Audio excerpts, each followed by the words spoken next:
1 0। अंतरिक्ष में भारत के चंद्रयान-3 ने दिखा दिया असली अवतार। इटली ने दुनिया को बताया चंद्रयान-3 का खतरनाक रूप। क्या चंद्रयान-3 ने कर दिया है स्पेस में काम करना स्टार्ट? अंतरिक्ष से दुनिया को क्यों अचानक मिलने लगे हैं रहस्यमय सिग्नल?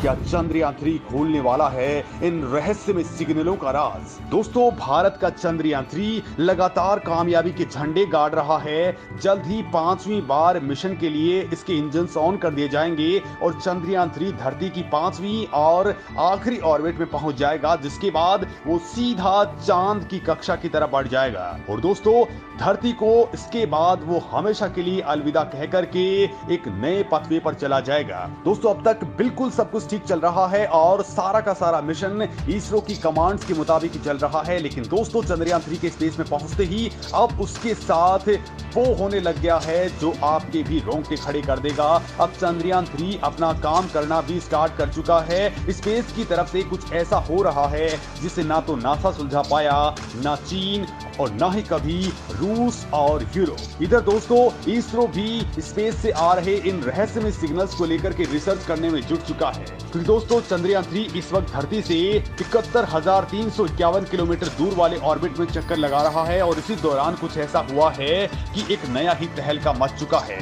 दोस्तों, चंद्रयान-3 की इस दौरान कुछ ऐसी तस्वीरें सामने आई हैं जो हर किसी को हैरान कर रही है। तो दोस्तों, इस दौरान इसरो आखिर क्या कुछ कर रहा है, वो स्पेस से आ रहे रहस्यमय सिग्नल्स को लेकर के और इसरो से आ रही तस्वीरों को लेकर के क्या कुछ कर रहा है, ये बात मैं आपको इस वीडियो में बताने वाला हूं। साथ ही आपको बताऊंगा कि बहुत तेज रफ्तार में चक्कर लगा रहे चंद्रयान-3 के साथ इटली के वर्चुअल टेलीस्कोप प्रोजेक्ट ने क्या किया है, जिसके बाद पूरी दुनिया में तहलका मच चुका है। दोस्तों, इससे पहले मैं आपको बताता हूं कि चंद्रयान-3 इस वक्त कहां पर है, किस स्थिति में है। तो दोस्तों, इसरो ने इस मामले में तगड़ी गुड न्यूज दी है और डेटा शेयर करते हुए कहा है कि 4th ऑर्बिट भी सक्सेसफुली पार कर लिया है। इसरो वैज्ञानिकों ने एक बार फिर से कुछ सेकंड्स के लिए चंद्रयान-3 के इंजन्स को फायर किया है और यान अपने नए मिशन पर निकल चुका है। अब इसरो का अगला टारगेट इसे धरती से 1 लाख किलोमीटर दूर पहुंचाना है। इसरो ने दोस्तों कहा है कि यान एकदम सेफ है और अब इसके इंजन को फायर करने के बाद चंद्रयान-3 चंद्रमा के लिए लंबे लूनर ट्रांसफर ट्रेजेक्टरी के अंदर चला जाएगा। ये रास्ता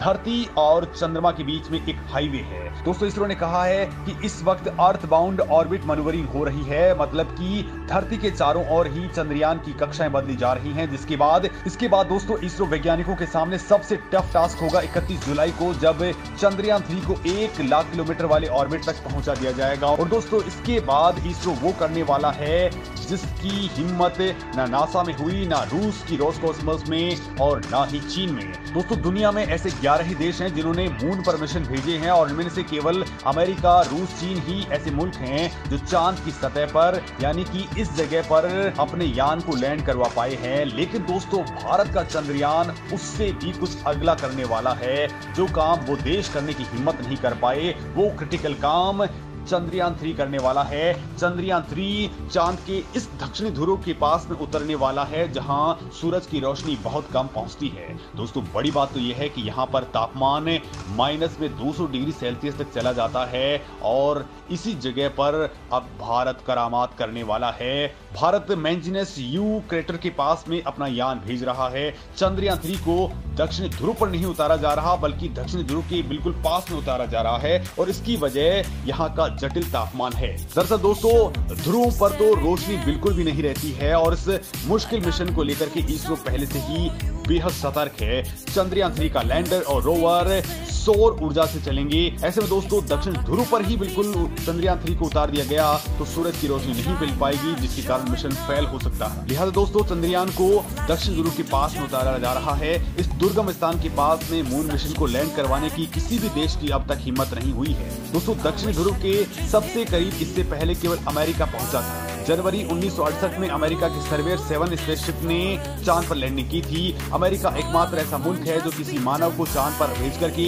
सुरक्षित वापस ला सका है। अमेरिका अब तक 24 एस्ट्रोनॉट्स को चांद पर भेज चुका है। चांद पर लैंडर और रोवर को भेजने की बात की जाए तो इस मामले में अमेरिका, चीन और रूस ये कारनामा कर पाए हैं। दोस्तों, इसरो ने भले ही 4 साल बाद में ये नया मिशन लॉन्च किया है, लेकिन इसकी लागत को और ज्यादा घटा दिया है, जो इसरो की विश्वसनीयता को दुनिया के सामने रख देता है। दोस्तों, इसरो की ओर से जो जानकारी दी गई है वो अगर आपको बताऊं तो चंद्रयान 3 पर आया खर्च इससे पहले के मिशन पर हुए खर्च से भी 363 करोड़ कम है। दोस्तों अमेरिका ने करीब 63 साल पहले अपना शुरुआती मिशन ही इससे 3000 गुना ज्यादा पैसा खर्च करके लॉन्च किया था। लेकिन दोस्तों यहाँ कमाल की बात ये बता दूं कि इस बार नासा का मिशन भी इसरो के मिशन से जानकारी जुटाने में लग गया है। वो भी चाहता है कि उसका आर्टेमिस मिशन इसरो के मिशन से जानकारियां जुटा करके ही आगे बढ़े। तो वहीं इटली ने कुछ ऐसी खबर दी है जिसके बाद पूरी दुनिया की नहीं बल्कि आपके रोंगटे भी खड़े हो जाएंगे। इटली के वर्चुअल टेलीस्कोप प्रोजेक्ट ने अंतरिक्ष में चंद्रयान 3 की तस्वीरें ली हैं, जिसमें आप चंद्रयान 3 को गहरे काले अंधेरे में किसी तारे की तरह चमकता बिंदु देख सकते हैं।